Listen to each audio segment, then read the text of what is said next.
अस्सलाम वालेकुम everyone, welcome back to जोर का जोर। मीरब ज़ीशान और उमर ज़ाहिर की तरफ से आपको एक बार फिर बहुत बहुत खुश आमदीद। नाजरीन, वर्ल्ड कप T20 2024 टूर्नामेंट जो है वो जारी है और पाकिस्तान ने अपना कल का मैच जो उनका कनाडा के साथ था वो जीत लिया। हम उम्मीद कर रहे थे कि पाकिस्तान इससे भी पहले मैच विन कर लेता, लेकिन कंडीशंस और पिच के मुताबिक अगर देखा जाए तो ठीक है, पाकिस्तान ने कल का मैच अपने नाम किया।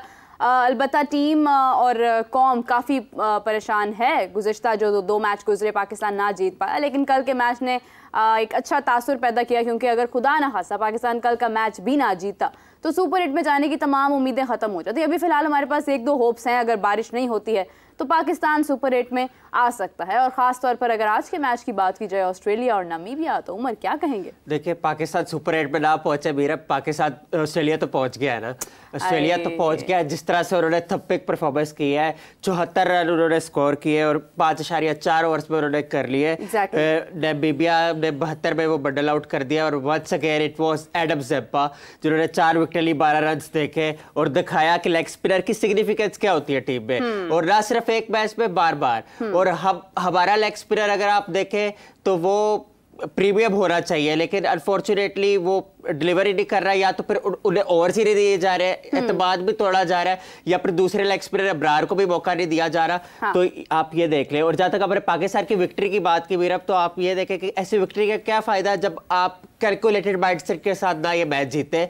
आपको असूली तौर पर यह मैच 13.5 ओवर पे कंप्लीट करना चाहिए था, ताकि आपका नेट रन रेट अमेरिका से ऊपर हो जाता। तो जहाँ तक क्रिस की बात है, कर्टिसी के उन्होंने 53 रन स्कोर किए 53 बॉलों पे, लेकिन उन्होंने सिर्फ एक छक्का मारा और फिर उन्होंने जो है बस टाइम कंज्यूम किया। बेहतर कर सकते थे आप। एरन जॉनसन ने भी तो 50 की, उन्होंने 4 छक्के मारे। एटलीस्ट चांस तो ले एनी हाउ, लेकिन अभी भी आपके पास आउटसाइड चांस है। आज अमेरिका का इंडिया के साथ मैच है जो आप बड़ा वेट कर रही थी, और आप आज इंडिया को सपोर्ट कर रही है। तो देखते क्या होता है।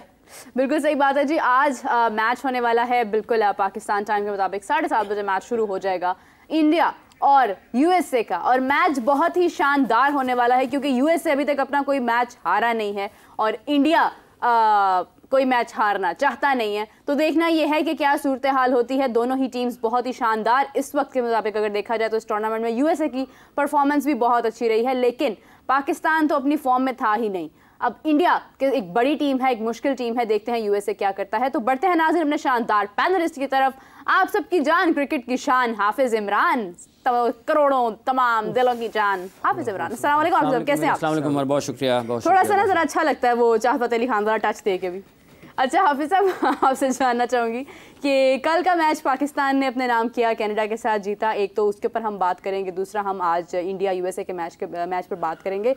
सबसे पहले मुझे ये बताइए हाफिज, अब जिस तरह उमर ने कहा कि आप अगर इससे कबल मैच अपना मुकम्मल कर लेते तो आप रन रेट के हिसाब से भी स्कोर बोर्ड पर आपका जो नाम है वो बेहतर अंदाज में आता, क्योंकि आपने आगे सुपर 8 में जाना है। तो आप क्या कहते हैं इस हवाले से?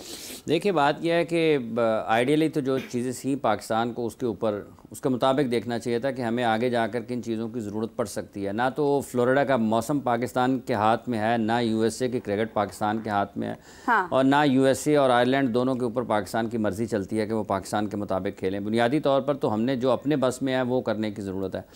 ये सूरत हाल इसलिए पैदा हुई है कि हम 2 मैचेस इब्तदाई हारे हैं और अब हम दूसरों के नताइज के ऊपर इन्हिसार किए बैठे हैं कि ये ऐसे हार जाए, ये ऐसे हार जाए। तो वो अपने लिए खेलने आए हैं, वो को पाकिस्तान के लिए तो खेलने नहीं आए।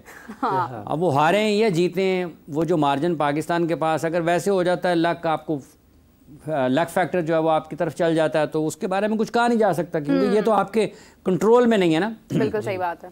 तो दुनिया में जो लोग, जिन मुल्कों ने तरक्की की है क्रिकेट में, वो जो कंट्रोलेबल्स होती हैं उनको कंट्रोल करके आगे बढ़ते हैं। तो पाकिस्तान को आइडियली ये मैच इससे बेहतर अंदाज में जीतना चाहिए था और पाकिस्तान को इससे बेहतर क्रिकेट खेलना चाहिए थी।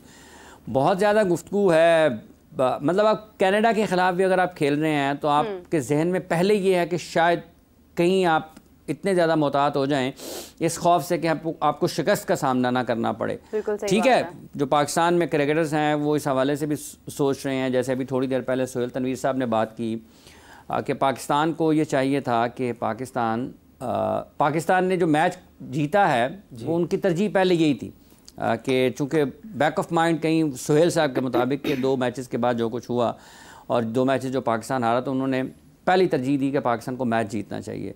लेकिन क्या आप इस मैच को जीतने से क्या हासिल कर सकते हैं? मतलब आप फ़र्ज़ कर लेना कि आप किसी भी काम का कोई मकसद होता है, कोई मकसद होता है, आप बेमकसद कोई चीज़ करेंगे तो वो तो वेस्ट ऑफ टाइम है ना, वक्त का ज़िया है, सरमाए का ज़िया है।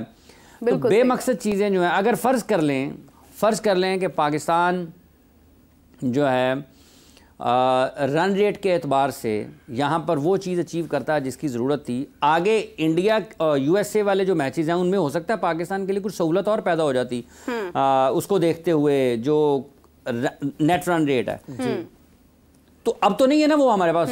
आप कल पहले ये था कि पाकिस्तान को 13.5 ओवर्स में सिर्फ ये रन हासिल करने हैं ताकि पाकिस्तान रन रेट में ऊपर से चला जाए। अब पाकिस्तान ने जब ये रन रेट, ये वाला मैच उस रन रेट के मुताबिक नहीं बनाया तो एक नई सूरत हाल पैदा हुई कि अब पाकिस्तान को अगला मैच जीतना भी है, जो कि पहले भी ज़रूरी था। लेकिन अब दूसरी चीज़ ये आ गई कि अमेरिका और आयरलैंड के जो मैचेस हैं उनके लिए भी मार्जिन पाकिस्तान के सामने आ गया कि वो भी इतने रन से हारे। जी बिल्कुल, वो भी कोई 10 से हारे, कोई इतने से हारे।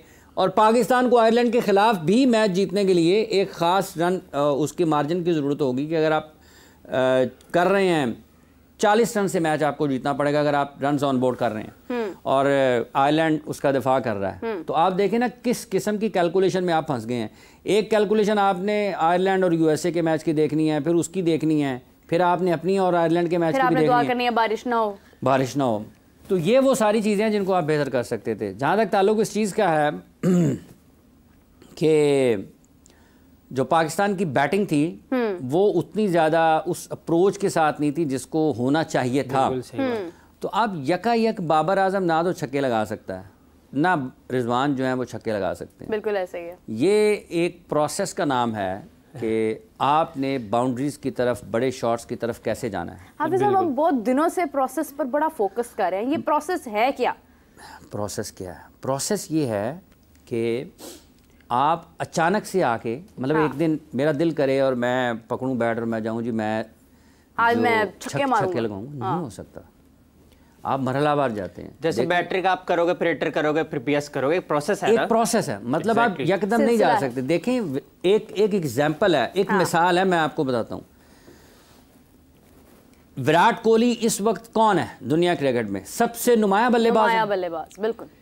आपकी अप्रोच प्रोग्रेसिव होनी चाहिए, आपकी सोच हर वक्त सीखने की होनी चाहिए, आपकी सोच हर वक्त, अगर आप गलत कर रहे हैं तो गलती तस्लीम करके उसको ठीक करने की होनी चाहिए। इस सतह पर इस वक्त विराट कोहली यहाँ पर मौजूद हैं, अगर देखा जाए तो उनको किसी भी किस्म की स्किल्स को इम्प्रूव करने की जरूरत नहीं है। मतलब बहुत ज्यादा यार, क्या साल 2-3 साल और क्रिकेट खेले, सचिन तेंदुलकर तो इसी के साथ खेल जाएंगे। लेकिन हुआ क्या है? हुआ ये है कि जब उन्होंने देखा कि यार रोहित शर्मा खेल रहा है इंडिया के लिए क्रिकेट, तो हाई स्ट्राइक रेट के साथ जा रहा है, वो तो इसकी नहीं कर रहा कि मेरी विकेट गिरेगी या क्या हो जाएगा।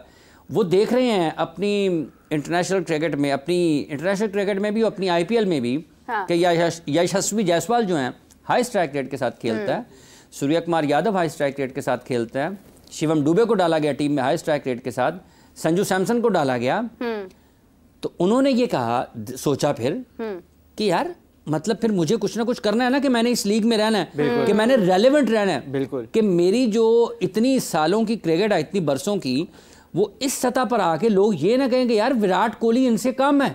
अरे क्या बात, 125 के स्ट्राइक रेट को वाले को हमने नहीं लेना, विराट को हमने लेना है 135 वाले को। क्या बात। तो उसने अपने आप को उस डिबेट का पॉइंट बनाने से भी, कि मैं उस डिबेट में क्यों आऊं कि लोग मेरे स्ट्राइक रेट के ऊपर बात करें। तो उन्होंने IPL के दौरान ये कहा कि मैंने अपने आप को बेहतर करने की कोशिश किया, कि मैंने 200 के स्ट्राइक रेट के साथ खेलने की कोशिश करनी है, तो मैं अपनी शॉट्स की एक्सटेंशन की तरफ जा रहा हूं। फायदा देखें आप कैसे, कि जिस शॉट को मैं ड्राइव खेल रहा हूं, मैंने उसकी एक्सटेंशन में जाना है।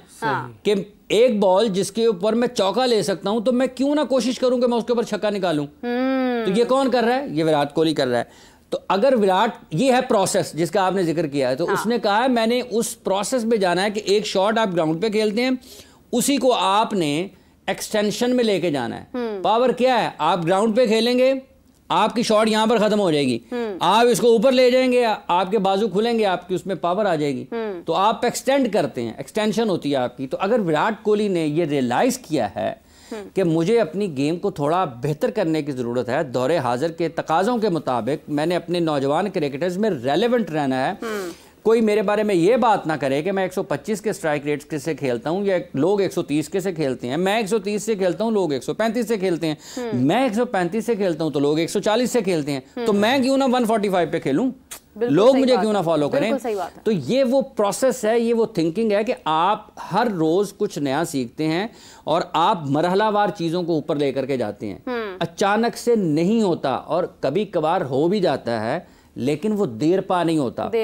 आप एक मैच अच्छा खेलेंगे, 2 मैच अच्छे खेलेंगे, 3 मैच अच्छे खेलेंगे, बट हाईएस्ट लेवल आप बच नहीं पाएंगे। आप लोगों के सामने आपकी खामियां आया होंगी, आपके ऊपर वर्कआउट होगा और लोग आपकी खामियों को पकड़ेंगे, आपको आउट करते चले जाएंगे। सही बात। सो ये वो चीजें हैं जिनके ऊपर तवज्जो देने की जरूरत है। रिजवान, बाबर, कता नजर इसके कि पाकिस्तान के लिए उनकी बड़ी परफॉर्मेंसेस थी, लेकिन अब वो फंसे क्यों हैं? देखें, उनकी एबिलिटी के ऊपर कोई शक नहीं है जी। उनकी जो पाकिस्तान के लिए परफॉर्मेंसेस, उनके ऊपर कोई शक नहीं। वो क्यों फंस गए हैं? वो इसलिए फंस गए हैं कि उनकी सोच और उनका जो प्रैक्टिस, उनकी मश्क थी, वो विराट कोहली और रोहित शर्मा जैसी नहीं थी। अगर वो होती तो वो स्किल्स को साथ साथ डेवलप करते कि हमने अपनी शॉट्स को कैसे लेकर आगे जाना है, हमने अपने आप को रेलेवेंट। ये जो मॉडर्न डे क्रिकेट की बात बाबर आजम साहब ने वर्ल्ड कप से पहले की, ये वो उसी मॉडर्न डे क्रिकेट का हिस्सा है। सबसे पहले मॉडर्न डे क्रिकेट को अडेप्ट उन्होंने करना था, ठीक है, एक्सटेंशन लेके आनी है। स्पिनर, अब देखें ना, कितनी अफसोस की चीज़ है कि पाकिस्तान के सबसे बड़े बैटर हैं और उनके बारे में कितना एक खुले तौर पर लोगों को पता चल गया कि यार स्पिनर लगाओ, टांगों पे गाओ, फंस जाएगा। तो किसने करना था? पाकिस्तान के, देखें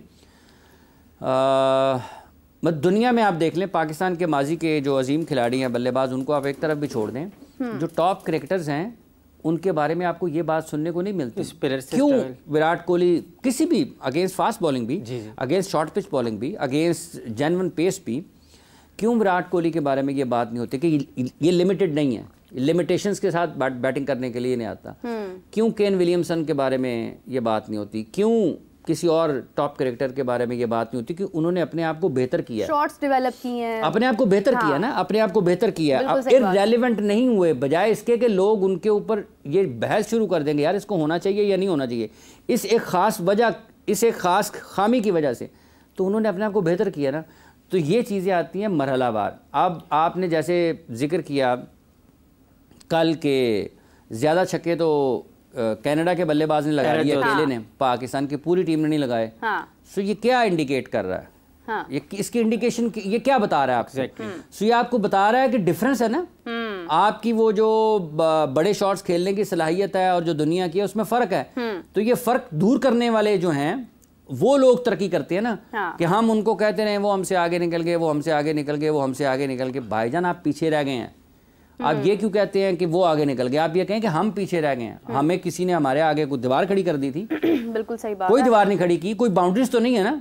तो अगर आप नहीं करना चाहेंगे तो आपके लिए ये मसाइल होंगे। एडम जैम्पा को देख लें जी, बिल्कुल, जैसे उसने वर्ल्ड कप में बॉलिंग की है, उनकी फिजिकल फिटनेस को देखें, यार उनके पेट क्यों नहीं निकलते हैं, उनकी साइड से क्यों नहीं नजर आती चीज़ें यहाँ से? सही बात है। क्यों फिजिकल फिटनेस इतनी ज़्यादा इंपॉर्टेंट है? मतलब मैं तो अभी भी ये सोच रहा हूँ कि जब ऑस्ट्रेलिया और इंग्लैंड का मैच हुआ है तो हालांकि मिस स्टार्क बड़ी हाई पेस के साथ बॉलिंग करते हैं, फुल बॉल कर रहे हैं, आगे से बॉल इतनी तेज़ी के साथ उनका ना स्विंग भी हो रहा है, तो फिल सॉल्ट ने उनका बिल्कुल मिडल ऑस्टम मिडल स्टंप पे बड़ा बॉल अंदर की तरफ आ रहा था, उन्होंने यहाँ टांग रखे उसको जो मिड विकेट के ऊपर छक्का दिया ना।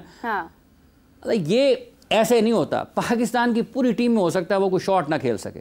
बिल्कुल सही तो बात क्या विल जैक्स के पास बैट और है या विल जैक्स के पास उसके पास इक्विपमेंट और है जिससे वो ट्रेनिंग करता है, या उसके पास कोई लैपटॉप और है जिससे वो चीज़ें देखता है? ये स्किल्स की बात है, ये मेहनत की बात है। गो के इंग्लैंड मैच हारा जी, गो के इंग्लैंड मैच हारा, लेकिन उनका किसी भी जगह पर आपको ये नहीं लगा कि शॉट्स की कमी है उनके पास। देखें, आपने हारना अच्छे शॉट्स के साथ भी है। मोइन अली जब बैटिंग के लिए आए, क्यों मोइन अली ने एक्स्ट्रा कवर भी इस्तेमाल किया? क्यों मोइन अली ने, क्या उसको कहते हैं, इधर अपनी स्क्वायर लेग के ऊपर भी छक्का लगाया? क्यों मोइन अली इधर स्क्वायर पर भी चले गए? क्यों मोइन अली सीधा भी चले गए? तो शॉट्स की जब आपके पास रेंज होती है तो बैट्समैन, बॉलर के ज़हन में हमेशा से ये खौफ रहता है यार मैं इसको आगे करूंगा ये सीधा खेल देगा, इसको थोड़ा सा मैं शॉर्ट बॉल करूंगा ये मुझे स्क्वायर लेग पर मार देगा, इसको मैं वाइड करूंगा ये मुझे इधर कट मार देगा।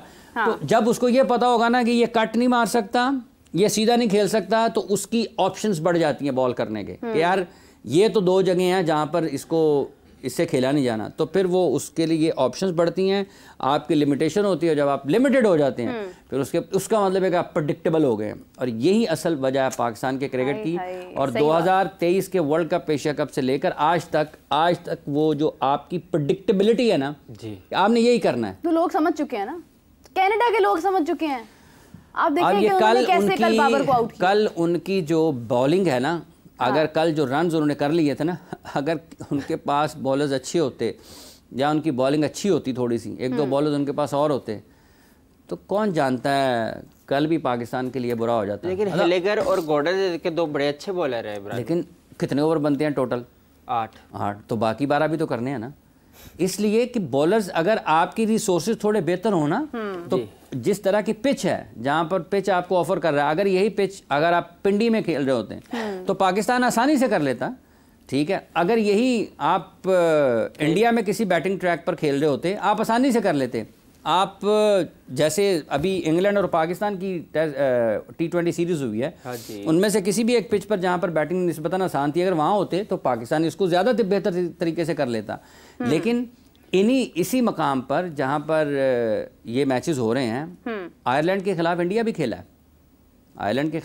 खेला है, आपने कुछ इसी जगह पर ऋषभ पंत भी खेलते रहे, हालांकि वो कोई अच्छी बारी नहीं थी, लक उसकी साइड पे थी, लेकिन वो बहादुरों का साथ देती है ना, फिर किस्मत वो मारता चला गया, इधर से उधर, उधर से इधर, कभी इधर को लगा देता है, कभी उधर को लगा देता है, भाग के 2-2 ले रहा है।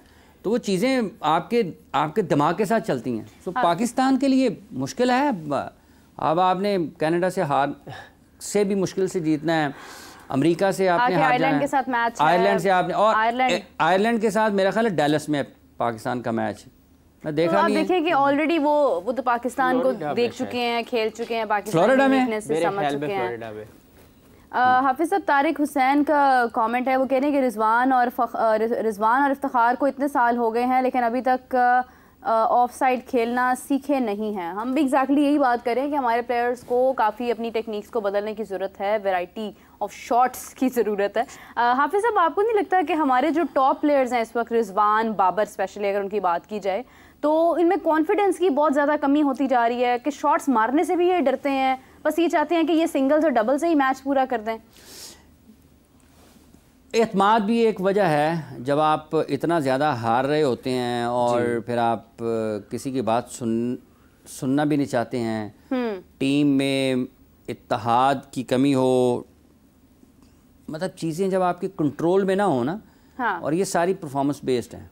अगर आपकी कारकर्दगी अच्छी हो, आप मैचेस जितवा रहे हो अपनी टीम को, मतलब अगर 120 वाला जो मैच था पाकिस्तान का, अगर वो कप्तान जितवा देते, रन्स पूरे करके बाहर जाते, और उनको जैसे कल सवेरा ने बताया कि आयरलैंड का जो मैच है वो कहाँ पे होना है, तो अगर सवेरा ने जैसे कल बताया कि पाकिस्तान के ड्रेसिंग रूम में बाद में बाबर आजम ने बकौल सवेरा साहबा कि उनको ये पता चला कि कप्तान ने ये कहा है कि मैं आउट हो गया हूँ तो 120 भी नहीं हुआ, तो फिर उनको ये ना कहना पड़ता ना। तो जब लोग ये कहेंगे कि जनाब अगर आप इतनी बेहतरीन खिलाड़ी थे, अगर आप इतनी बेहतरीन खिलाड़ी हैं पाकिस्तान के, तो फिर सुपर ओवर खेलने के लिए चले जाते यूएसए के खिलाफ। बिल्कुल सही बात है, बेस्ट बैटर है ना आप जी, तो फिर आप चले जाते हैं। आप ये देखें कि इमामुल हक की अगर हम बात करें तो आपको याद होगा कि गुज़िश्ता चंद मैचेस में उनकी बहुत स्लो परफॉर्मेंस, स्पेशली अगर हम टेस्ट की बात करते हैं तो उन्होंने बहुत देर वहाँ पे, पहले तो हम ये कहते रहे कि नहीं चलें ठीक है, उनका वहाँ पे रुकना अच्छा था, फिर उसके बाद देखा गया कि नहीं बहुत स्लो बैटिंग थी, बहुत स्लो स्कोर किया। वही चीज़ अब तमाम प्लेयर्स में आती जा रही है। T20 के अंदर भी इनसे स्कोर नहीं हो रहा, बस इनको ये चाहिए कि हम लोग वहाँ पर मौजूद रहें, हमारी विकेट ना जाए, बस अपनी विकेट बचाने के चक्कर में ये स्कोर भी नहीं कर पाते हैं। मतलब एक छोटा सा स्कोर है, 100 का स्कोर है, ठीक है, ऊपर वाले तो चलें आप ना काउंट करें, 100 का स्कोर है, वो आपसे नहीं हो रहा कि आपको इतना वक्त लग रहा है कि आप कहाँ जाकर 18 ओवर पूरे करने के बाद आप कह रहे हैं कि जी हम जीते हैं मैच। मतलब आज देखें आप, अगर ऑस्ट्रेलिया और नामीबिया का हम देखें तो एक बड़ा डिफरेंस है। मतलब ऑस्ट्रेलिया ने किस तरह 5 ओवर्स में, मेरे ख्याल से 6 ओवर्स में उन्होंने स्कोर पूरा कर दिया।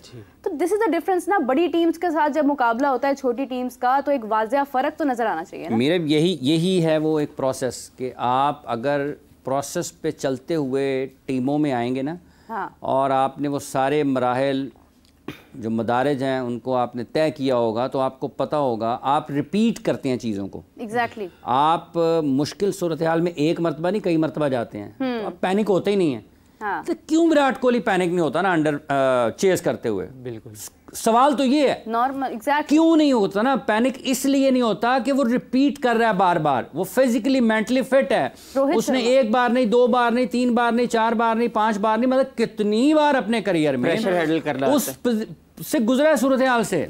ऐसे ही है। वो आदी हो चुका है, उसका ज़हन पुख्ता हो चुका है, पक चुका है, उसका जो दिमाग है, उसकी जो बॉडी है, वो इस तरीके से रिएक्ट करती है, उसके ऊपर रिस्पॉन्ड करती है जब वो उस किस्म की सिचुएशन में खेलने के लिए आता है कि उसके लिए कोई नई चीज़ नहीं होती। और अगर आप किसी नए खिलाड़ी को वहां पर लाएंगे तो उसके हाथ, जैसे शिवम दुबे खेले हैं ना पाकिस्तान के खिलाफ, बिल्कुल। ड्रॉप कैच भी हुआ और कितनी हाई होप्स के साथ उनको लेके आए इंडिया से, कितनी शानदार परफॉर्मेंसेस के बाद आईपीएल में, और उनसे तवक्को ये थी कि यार ये कुछ डिफरेंट करेंगे, कुछ डिफरेंस क्रिएट करेंगे। लेकिन जब वो वहां पर आए हैं तो वो लगा यार कि अभी शायद अभी ये तैयार ही नहीं है इस जगह के लिए। हाँ। तो फर्क क्या है? फर्क ये है कि आप इतना खेलते हैं, इतनी, एक तो ये है कि सबसे पहले आपके अंदर खुदादाद सलाहियतें होती हैं, अल्लाह का दिया हुआ आपके पास टैलेंट है। किसी में कम है, किसी में ज़्यादा है, किसी में बहुत ज़्यादा है। जिसके पास कम है वो मेहनत करता है और उसमें बेहतरी ले आता है, जिसके पास बहुत है वो उसमें और मेहनत करता है, वो बिल्कुल उसकी टॉप लेवल पर पहुंच जाता है। ठीक है, तो वो एक फ़र्क है उसमें कि जब आप रिपीट करते हैं, आप अपने आप को ज़हनी तौर पर तैयार करते हैं, आप खड़े होते हैं, भाईजान मैंने दोबारा आउट नहीं होना, मुझे लगाया ये बाउंसर, मैंने इसको मारना है। उसकी एक मिसाल आमिर जमाल ने आपको दी थी जब ऑस्ट्रेलिया में टेस्ट मैचेस हो रहे थे। उसको एक बाउंसर मार के जैसे वो मिच स्टार्क हंसा था, उसके बाद उसने मार के छक्के जो है ना वो उसको हाल कर दिया था। तो ये आपका एक एटीट्यूड है कि आप कैसे रिस्पॉन्ड करते हैं अपने ओपोनेंट को। तो क्यों विराट ज़्यादा माना जाता? क्यों? जब रोहित शर्मा ने पहला ओवर खेला शाहीन का, उसने कैसे उसको छक्का लगाया, बीच में से उठाया, तो वो तय करके आया ना कि मैंने इसको मारना है। लेकिन उसका एक मेथड है, वो शॉट्स खेलनी आती हैं उसको, उसने सारी जिंदगी खेला दुनिया के टॉप क्लास बॉलर्स को। ठीक है, वो रिस्पेक्ट करेगा अच्छे बॉल का, लेकिन वो उस पॉजिटिव सोच के साथ होगा कि मुझे जो बॉल मेरे जोन में है, एक तो मैंने उसको खेलना है। आप 2 चीजें हैं, स्किल्स क्या है उसकी, अच्छे बॉल को भी खेलना है, और जब आप बाउंड्री बॉल देंगे तो उसको तो उसने मारना ही मारना है। वो शाहीन का कोई बुरा बॉल थोड़ा था, कोई आप दूसरा बंदा, ये बिल्कुल वैसे ही है जैसे फिल सॉल्ट ने मिच स्टार्क को मारा था। आप उसकी डायरेक्शन डिफरेंट कर सकते हैं कि डिफरेंट डायरेक्शंस में शॉट्स गए हैं, ठीक है, उसकी पावर डिफरेंट कर सकते हैं, लेकिन वो बिल्कुल जिस तरीके से उसने खेला है वो स्किल्स के ऊपर है। हमारे बैट्समैन उसी बॉल को यूं करेंगे साइड पे कि फाइन लेग पे जाए, इधर स्क्वायर की तरफ चला जाए, थोड़ा सा सीधा खेल दें, तो जिस शॉट पर आप 1 या 2 रन निकालेंगे, दुनिया उस शॉट के ऊपर 4 या 6 रन निकालेगी। और यही शॉट्स जो हैं, आप इसको दे लेंगे पूरे मैच में 5 शॉट्स ऐसे हुए जिस पे आपने सिंगल लिया, दूसरे ने 5 छक्के लगाए, कितने रन का फर्क आएगा? 26 रन का फर्क। बिल्कुल सही बात है। 5 छक्के 30, किसी ने 5 छक्के लगाए उस बॉल के ऊपर, उन्होंने 30 रन निकाले, आपने उसी बॉल के ऊपर 5 सिंगलें ली, तो फर्क आ गया 25 रन का। तो ये 25-26 रन का जो डिफरेंस है, ये जब आप मैच को एनालाइज करेंगे, आखिर में उसका जायज़ा लेंगे, तो आप कहेंगे 30 रन ज़्यादा हो गए। फिर जब आप 30 रन पे जाएंगे तो फिर आप मज़ीद के यार 30 रन क्यों ज़्यादा हो गए, फिर आप उसको फील्डिंग में देखेंगे, फिर आप उसको बॉलिंग में देखेंगे, फिर आप उसको बैटिंग में देखेंगे, फिर आप उसको बाउंड्री बॉल्स पे देखेंगे, किस बॉलर ने बाउंड्री बॉल ज़्यादा कर दी है, यहाँ पे मिस फील्डिंग कर दी। कल तो अभी जैसे फील्डिंग हो रही थी, या कल या परसों मेरा ख्याल है, पाकिस्तान के तो फील्डर्स को डाइव करना नहीं आता है। पीएनजी के मैं एक प्लेयर देख रहा था, चार्ल्स बीरी उनका नाम है, उन्होंने डाइविंग कैच पकड़ा था 2021 में ना, क्वालिफायर खेल रहे, तो इतना एक्स्ट्राऑर्डिनरी डाइविंग कैच पकड़ा। अभी को 2 साल पहले विमेंस वर्ल्ड कप हो रहा था, सुबह 10, 11, साढ़े 11 बजे का टाइम था, वेस्ट इंडीज़ और ऑस्ट्रेलिया का मैच था। पॉइंट पे वेस्ट इंडीज़ की एक फील्डर मौजूद थी, उन्होंने जो पॉइंट पे कैच लिया था, उस विमेन प्लेयर को देख के कुछ जॉन्टी रोड्स याद आते हैं लोगों को। क्या बात, इतनी शानदार उसकी फील्डिंग थी, जैसे उन्होंने डाइव किया और जैसे बॉल लिया है ना।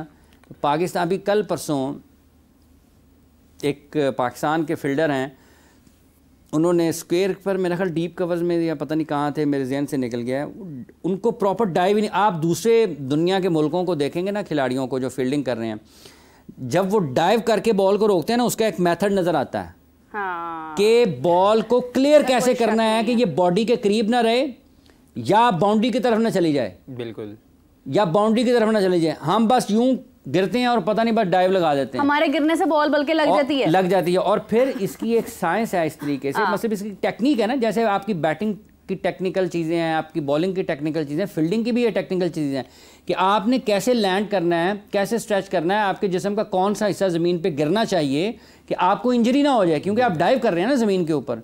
तो हमारे तो अभी सीधे डाइव करने नहीं आते। फिर हमें ये नहीं पता चलता कि अगर हमारे पास 2 कीपर हैं तो हमने स्लिप में भी एक कीपर को खड़ा कर लें, वो ज़्यादा बेहतर उसकी वहाँ पर पोजीशन है, ज़्यादा अच्छे तरीके से बॉल ले सकता है। जो यूएसए के खिलाफ पाकिस्तान का मैच था, जो उन्होंने स्लिप फील्डर खड़े किए हुए थे, वो विकेट कीपर थे। पहला आप देखें कि जो कैच यूएसए ने जो पाकिस्तान का पकड़ा तो था, विकेट उनके दो, एक तो विकेट कीपर, उनका विकेट कीपर थे ना जो कीपिंग कर रहे थे, जो स्लिप में खड़े हुए थे वो भी विकेट कीपर थे। उन्होंने उस विकेट कीपर को स्लिप में इसलिए खड़ा किया कि ये डाइव ज्यादा अच्छा करता है विकेट कीपर। तो वो उसने कितना पाकिस्तान के लिए मुश्किल पैदा की। रिजवान का जो कैच था वो बहुत गैर मामूली, कोई आसान कैच थोड़ा था। तो ये जैसे अभी 5 छक्कों की बात हुई है कि ये डिफरेंस क्रिएट करती हैं चीज़ें, फिर आप बाद में उसको जायज़ा लेते हैं कि ये खामी है। इसी तरीके से ये भी छोटी छोटी चीज़ें हैं। मतलब आप एक ऐसे स्पॉट के ऊपर, फील्डिंग पोजीशन के ऊपर आप कहते हैं कि ये जगह जो है यहाँ पर ज़्यादा बॉल आ सकता है, या यहाँ पर जो फील्डिंग करेगा वो डिफरेंस क्रिएट कर सकता है, तो ना बेस्ट फील्डर वहाँ पे डालते हैं। तो कोई एक तो बेस्ट फील्डर होगा ना, तो क्या सारी टीम में पाकिस्तान की एक ही बेस्ट फील्डर होगा? किसी भी जगह पर बॉल जा सकता है। बिल्कुल सही। मतलब आपने 3-4 कवर्स में खड़े करने हैं, ठीक है, आपने स्क्वायर लेग पे खड़ा करना है, मिड ऑफ पे खड़ा करना है, फाइन लेग थर्ड मैन पे खड़ा करना है, कैचिंग पोजीशन आपने पीछे लेके खड़ी करनी है, ठीक है, आपने स्क्वायर लेग पर खड़ा, डीप मिड विकेट पे आपने पीछे ले लिया, तो ये तो सारे हॉटस्पॉट एरियाज हो जाएंगे ना जहाँ पे आप पीछे खड़ा कर रहे हैं। इसका मतलब ये है कि आप ये तवक्को कर रहे हैं कि यहाँ पे कैच जाएगा। तो अगर वो आपने हल्का फील्डर खड़ा कर लिया है, ड्रॉप होगा। उस्मान खान से कितने कैच ड्रॉप हुए हैं। एक और बड़ी चीज़ है ये, जब भी हम कैच की बात कर रहे हैं कि एक फील्डर है वो अपनी ऑपोजिट डायरेक्शन में भाग रहा है कैच लेने के लिए। एक मतलब मैं सामने देख रहा हूँ बॉल, मैंने आगे को भागना है तो मुझे बॉल ज़्यादा अच्छा नज़र आएगा, बजाय इसके कि एक जो है पीछे से भाग रहा है अपनी ऑपोजिट डायरेक्शन में और बॉल ऊपर देख रहा है, उसका बॉडी पोस्चर ज़्यादा अच्छा होगा। ये तो बिल्कुल इसी तरीके से है कि आप ड्राइव कर रहे हैं सामने देख के, अगर आप गाड़ी बैक कर रहे हैं तो आपकी जो विजन है वो कहाँ पे आएगा? फिर आप एक शीशे पर और इस एक शीशे पर छोटे छोटे पर महदूद हो जाएंगे। और अगर आप सामने देख के गाड़ी सामने चला रहे हैं तो आपके सामने इतनी स्क्रीन है, ब्रॉडर विजन होगा। ठीक है, सही बात। तो ये 2 फील्डर्स के दरमियान में अगर ये कैच है तो ये 2 फील्डर्स ने ये फैसला करना है, उस फील्डर ने जिसके सामने बॉल है वो आगे को भाग रहा है, उसके लिए आसान होगा। ये ड्रॉप कैच हुआ है कल, देखें फखर का। अच्छा, फखर किधर को भाग रहा है, उस्मान किधर को भाग रहा है? क्या उस्मान के लिए आसान है वो कैच पर जाना या फखर के लिए आसान है? फखर था, उस्मान था या पता नहीं कौन था, लेकिन वो एक कैच था। फखर ने कैच ड्रॉप किया था मेरे ख्याल से एरन जॉनसन का, जिसके तो बाद वो फखर वापस भाग रहे थे। फील्डर सामने वाला जिसकी तरफ बॉल आ रहा है, अगर वो सामने से भागता है वो आसानी से ले सकता है। इमरान भाई, आपको याद होगा 2007 का वर्ल्ड कप था तो बरबूडा खेल रहा था इंडिया के खिलाफ, तो एक आइकॉनिक कैच था, काफी वो फैट प्लेयर थे, उन्होंने स्लिप में बहुत आइकॉनिक कैच किया था आपका। हाँ, वो अभी भी वो दिखाते हैं उसका फ्लैशबैक, वो जब की उसकी वो रिकैप देता है आईसीसी, तो वो कैच मेरा ख्याल दिखाते हैं उस भी, अभी भी वो आईसीसी दिखाते हैं उसके मुख्तलिफ जब इवेंट्स जब आते हैं वर्ल्ड कप, तो उसमें वो चलता नजर आता है। हाँ, बिल्कुल सही बात है। कौन पकड़ेगा? हाफिज साहब, कमेंट्स हैं आपके लिए 2 से 3। तारिक हुसैन साहब कह रहे हैं कि हाफिज साहब, मेरा आपसे सवाल है कि बाबर आजम ने ज़्यादा रन्स छोटी टीम्स के खिलाफ बनाया, क्या फिर भी बाबर को कोहली से कंपेयर करना मुनासिब है? देखिए, ये जब पाकिस्तान इंडिया का मैच होता है ना, कंपेयर करने की बात नहीं है, रन्स उसने अच्छी टीमों के खिलाफ भी किए हैं। 2019 के वर्ल्ड कप में जब उन्होंने रन्स किए हैं तो वो अच्छी टीमों के खिलाफ भी थे, और ऐसा नहीं है कि उसने सारे रन्स जो हैं वो छोटी टीम्स के खिलाफ भी, अच्छी टीमों के खिलाफ भी रन्स किए हुए हैं। अच्छा, हर्ष मिश्रा का कमेंट है, वो कह रहे हैं कि हाफिज साहब प्लीज़ इंडिया की टीम पर भी तनकीद कीजिए, like middle order from India. देखिए, बात ये है कि आप केएल राहुल को ड्रॉप करके आए हैं, रिंकू को भी आपने रिंकू सिंह जो हैं उसके बारे में बहुत ज़्यादा बात है कि उसको रिजर्व्स में रखा है इंडिया ने, जबकि उनके बारे में गुफ्तगू ये थी कि, और वो साबित कर चुके हैं इंटरनेशनल क्रिकेट में भी और आईपीएल की सतह के ऊपर भी। 5-5 4-4 छक्के, उसकी जो कंसिस्टेंसी है ना मैच फिनिश करने की, वो बड़ी गैर मामूली सलाहियत है उसके पास, रिंकू सिंह के पास। लेकिन शिवम दुबे को उनकी करंट फॉर्म के ऊपर तरजीह दी गई है। ये बहुत बात हुई है इंडिया में भी कि आप रिंकू सिंह को क्यों आपने मौका नहीं दिया, कि जबकि वो आपके पास पहले से एक मुस्तनद बल्लेबाज है इस लिहाज से कि वो अपने आप को साबित कर चुका है इंटरनेशनल लेवल पर भी, कि जब कभी भी आपको एक तो होता है हाई स्ट्राइक रेट, एक होता है बहुत ही हाई स्ट्राइक रेट, मतलब बहुत हाई स्ट्राइक रेट, तो वो उसके साथ भी खेला है तो इस पे बात हुई है कि रिंकू सिंह शिवम दुबे से ज़्यादा बेहतर ऑप्शन था, और वो सिर्फ और सिर्फ पावर हिटर नहीं है, हाँ। वो इनिंग्स को बनाता भी है। कि अगर ये नहीं है कि पाकिस्तान के कुछ पावर हिटर्स के पास अगर 10-12 ओवर्स आ गए हैं तो उनको पता ही नहीं चलता कि उनकी करना है, वो इनिंग्स बनाते भी हैं। वो सिंगल्स डबल स्कोरबोर्ड की रोटेशन भी उसको आती है, फिर जब वक्त आता है तो फिर उसको वो बड़े शॉट्स की तरफ भी चले जाते हैं। लेकिन इन पिचेस के ऊपर इनको लगेगा कि मिडल ऑर्डर जो है वो उस तरह से रिस्पॉन्ड नहीं कर रहा, लेकिन स्टैब्लिश क्रिकेटर्स ज़रूर मौजूद हैं। उस पर जडेजा भी आपको नज़र आते हैं, सूर्य कुमार यादव भी नज़र आते हैं, उसमें आपको हार्दिक पांड्या भी नज़र आते हैं। पांड्या ने रन्स किए थे अपने उस मैच में जो प्रैक्टिस मैच था, लेकिन उसके बाद जहाँ जहाँ उन्होंने बॉलिंग की है बड़ी इंपॉर्टेंट विकेट्स ली हैं उन्होंने। पाकिस्तान के मैच में भी उन्होंने बड़ी इंपॉर्टेंट विकेट्स ली हैं अपनी टीम के लिए, और वो वैल्यू ऐड करेंगे। लेकिन ये बात एक ठीक है कि मिडल ऑर्डर में चूंकि वो नहीं है रिंकू सिंह, तो एक चीज़ ज़रूर नज़र आती है जो इन्होंने कहा कि ना स्टेबिलिटी। देखें केएल राहुल अगर मिडल ऑर्डर में खेल रहे होंगे ना, तो आप ये देखेंगे कि यार ठीक है, कुछ अगर फंस जाएंगे तो कहीं ना कहीं ये संभालने वाला बल्लेबाज मौजूद है। तो ये बात अपनी जगह पर ठीक है, लेकिन एक फिर भी मेथड ज़रूर नज़र आता है कि रोहित शर्मा विराट कोहली ओपन कर रहे हैं, नंबर 3 पर ऋषभ पंत आ जाते हैं, उनके पास फिर ऑप्शन है कि 4 पर आपने अक्षर पटेल को भेजना है, या फिर आपने हार्दिक पांड्या को भेजना है, या आपने सूर्य कुमार यादव को भेजना है।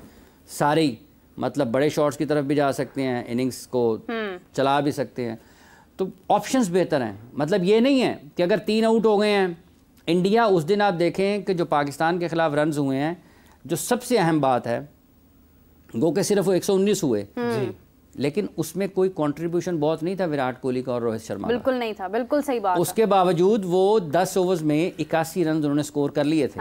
ठीक है, उन 81 रन में बिल्कुल मिनिमम कंट्रीब्यूशन है विराट कोहली और रोहित शर्मा का। सो ये फर्क है पाकिस्तान की टीम में, इंडिया की टीम में। पाकिस्तान के क्रिकेटर्स कैसे ऊपर आते हैं, इंडिया में क्रिकेटर्स कैसे ऊपर आते हैं, सिलेक्शन कैसे होती है, कैसे नहीं होती है, तो ये इश्यूज हैं। वो जो शुभमन गिल को ड्रॉप कराए, केएल राहुल को ड्रॉप कराए, किसी वजह से ड्रॉप करके आए ना, और अगर नहीं आएंगे तो उन्होंने वापस आ जाना। हालांकि टेस्ट मैचेस में शुभमन ने मेरा ख्याल 2 सेंचुरियाँ की थी अगेंस्ट इंग्लैंड, ठीक है। आईपीएल में भी जब ये उनका अभी वर्ल्ड कप में नाम नहीं आया, तो मेरा ख्याल उन्होंने कहीं बोले भी थे कि अगर यार 900,000 रन करके भी नाम नहीं आता तो फिर क्या कर सकता हूँ, फिर मैं बेस्ट ऑफ लक ही कह सकता हूँ। लेकिन उनके पास ना वो जो जिसकी आप अभी बात कर रही हैं प्रोसेस है, शॉट्स जो हैं, ग्राउंड शॉट है ना, ग्राउंड शॉट्स, ये ज़मीन भी इसीलिए है, फील्ड इसीलिए है कि इसके ऊपर बॉल दौड़े थोड़ा, लेकिन हर वक्त ना दौड़े। कभी इसको फील्ड को बगैर दिखाए भी बाउंड्री से बाहर भी बॉल फेंकना है। तो ये हैं पाकिस्तान के साथ मसाइल। अब डिफरेंसेस तो बहुत ज़्यादा हैं, और काफ़ी सारे कमेंट्स मैं देख रही हूँ कि भी आ रहे हैं इंडिया के हवाले से। तो मैच 7:30 स्टार्ट हो जाएगा, टॉस हो चुका होगा, हम लोग उसके मुतालिक बात करेंगे। लेकिन 9:30 आप हमें दोबारा ज्वाइन कीजिएगा, क्योंकि अभी कुछ कमेंट्स जो हैं वो आ रहे थे पाकिस्तान टीम में ग्रुपिंग के हवाले से। तो हमारे साथ कादिर भी मौजूद होंगे, वो बेहतर बता सकते हैं क्योंकि उन्होंने ही ये खबर भी रिवील किया कि टीम में ग्रुपिंग है, तो उनसे जान लेंगे। और हाफिज़ साहब हमारे साथ होंगे ही, तो हाफिज़ साहब भी अपनी इनपुट इसके अंदर देंगे। और हाफिज़ साहब मुस्कुरा रहे हैं, हाफिज़ साहब जानना चाहूँगी मुस्कुराहट की वजह क्या है? मुस्कुरा रहे हो, क्या गम है जो छुपा रहे हो? क्या गम है जो छुपा रहे हो? ऐसी बात ठीक है। ग्रुपिंग क्रिकेट आपकी वर्ल्ड कप के दौरान भी अगर इन मानों में ज़ेर बहस हो तो ये तकलीफ दे बात है ना, बिल्कुल सही चीज़ नहीं है। उधर बिल्डिंग गिर रही है, उधर टीम गिर रही है। और रात को इमरान भाई, माजरत के साथ आपको इंटरप्ट कर रहा हूँ, 2016 के वर्ल्ड T20 की बात है। वैसे मैं बैठा हुआ था, फैमिली गैदरिंग थी, तो वैसे हमने ओके गूगल किया, इज देयर एनी ग्रुप पे गिर पाकिस्तान टीम, तो आगे आ गया ओके ग्रुप पे गिर पाकिस्तान टीम कंफर्म। तो ये ग्रुप पे का रोला तो बहुत पहले से चल रहा है। आप देखें गूगल पे भी कोई रिपोर्टर बैठा होना साड़ा उस जो आते होने के। देखिए हमने अपने नुमाइंदे हर जगह रखे हुए हैं जो हमें लिंक्ड रखें तमाम खबरों के साथ कि हमें वो खबर मिले जो हम सुनना चाहते हैं। सबसे बड़ी बात तो ये, लेकिन गूगल में भी पता लग गया, लेकिन इसमें हकाइक कितने हैं ये भी अभी भी लिखते हैं कि कौन सी टीम में ग्रुपिंग है, तो हो सकता है गूगल ये भी कहे कि ये भी कह देगा। नुमाइंदे हमने हर जगह अपने छोड़े हुए हैं। अच्छा खैर, जोक्स अपार्ट, हम लोग आपसे मुलाकात करते हैं 9:30 बजे दोबारा। तो आपने हमें ज्वाइन करना है, हमारे साथ ये तमाम कमेंट्स का सिलसिला दोबारा से शुरू कीजिएगा। हम आपके कमेंट्स ऐड करते हुए आप ही की गुफ्तगू को आगे बढ़ाएंगे। हाफिज साहब भी हमारे साथ मौजूद होंगे, कादिर ख्वाजा हमारे साथ मौजूद होंगे, उमर होंगे, मैं होंगी। और इंडिया और यूएसए की बात की जाए तो डेफिनेटली इंडिया विल विन। हम होपफुल हैं कि इंडिया आज का मैच ज़रूर जीते, क्योंकि यूएसए ने अपने 2 मैचेस तो जीत लिए। अब ज़रा बड़ी टीम के साथ मुकाबला है। पाकिस्तान भी बड़ी टीम थी, लेकिन ये पाकिस्तान कुछ कर ना पाए, टीम कुछ कर ना पाई। मगर इंडिया के साथ एक बहुत ही अमेजिंग मैच होने वाला है। एरन जॉन्स को कौन आउट करता है, क्या होता है, एक बड़ा सवाल है। सो लेट्स सी कि मैच का रुख किस तरफ जाता है। आप सब आपका बहुत शुक्रिया। और उमर, और मुझे इजाज़त दीजिए, आपसे मुलाकात होती है कुछ ही देर बाद। तब तक के लिए अल्लाह हाफ़िज़।